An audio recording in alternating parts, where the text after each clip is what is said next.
అందరికీ నమస్కారం అండి. నేను ఇక్కడ ఎవరికి థ్యాంక్స్ చెప్పదలుచుకోలేదు సార్.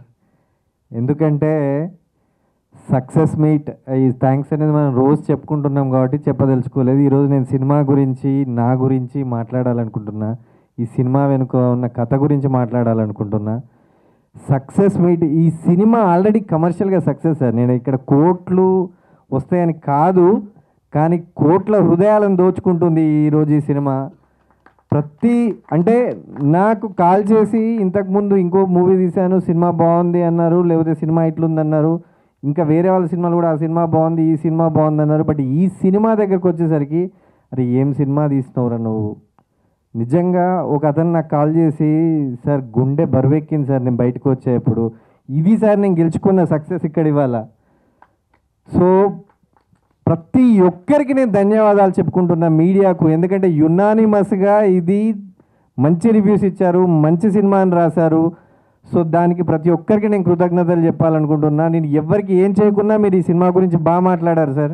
రెండోది ఏంటంటే ఒకరిద్దరు రొటీన్ ఉంది, ఎక్కడో చూసినట్టుంది అని ఇట్లా మాట్లాడారు. నేను దీని గురించి ఎందుకు మాట్లాడుతున్నానంటే, సినిమాలు రెండు రకాలు సార్. 99% వచ్చే సినిమా బాగుంది లేదు, సినిమాగా చూస్తారు. కానీ ఆ 1% సినిమాలు ఎప్పుడో ఒకసారి వస్తాయి, అవి మన జీవితాలని చూపిస్తాయి సార్. ఇది మన జీవితాలను రిఫ్లెక్ట్ చేసే సినిమా ఇది. సో ఇట్లాంటి సినిమాకు రొటీన్ ఏంటి సార్? నానా అనే పదానికి పొద్దున్న నుంచి రాత్రి దాకా ఒక్కొక్క వేరియేషన్లో ఒక్కొక్క ఎక్స్ప్రెషన్ ఉంటుంది. నానా అనే పదానికి రొటీన్ లేదు సార్. కూతురు ప్రేమకు రొటీన్ అనేది ఉండదు సార్. చూసే ప్రతి దాంట్లో, ప్రతి పర్ఫెక్షన్లో రోజు రొటీన్గా ఉన్న దాంట్లో కొత్తదనం ఏర్పడుతుంది. సో నేను వాళ్ళకి చెప్పాలనుకుంటున్నా, ప్రతి సినిమాగా చూడొద్దు. ఎందుకంటే చాలామంది యునానిమస్గా ఇచ్చారు. నేను చెప్పేది ఒక ఇద్దరు గురించి సార్. సో ఇది రెండోది, ఈ సినిమా వెనకాల ఉన్న కథ ఏంటంటే, మా నాన్నకు మేము ముగ్గురం పిల్లలం సార్. నేను చిన్నోడిని. చాలామంది ఏమంటారంటే, అరే చిన్నోడి పైన ప్రేమ ఎక్కువ ఉంటుంది అంటది, కానీ తనలో ఎప్పుడూ మా అక్క మీద చూపించే ప్రేమ నాకు ఎప్పుడు, అరే మమ్మల్ని తక్కువ చేస్తున్నాడే మా నాన్నకు మా అక్క ప్రేమ, దాని గురించే నేను చూసేవాడిని సార్. రెండోది ఏంటంటే, నాకు పాప కావాలని నేను అనుకున్నాను, కానీ అన్ఫార్చునేట్ నాకు ఇద్దరు అబ్బాయిలే అయిపోయారు.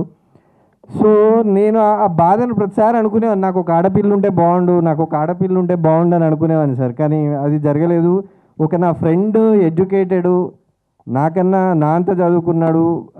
తన వాళ్ళ మిస్సెస్ ఉండి నా కూతురు పుట్టొద్దు అనుకుంటున్నా అన్నప్పుడు నాకు చాలా బాధేసింది సార్. అరే నువ్వు ఏమైనా మూర్ఖుడి వాళ్ళకపోతే నీ కూతురు వద్దనడం ఏంటి మీ మిస్సెస్ అని నేను అడిగితే, ఈరోజు జరుగుతున్న సమస్యలు చూస్తే నేను వద్దనుకుంటున్నానని చెప్పింది.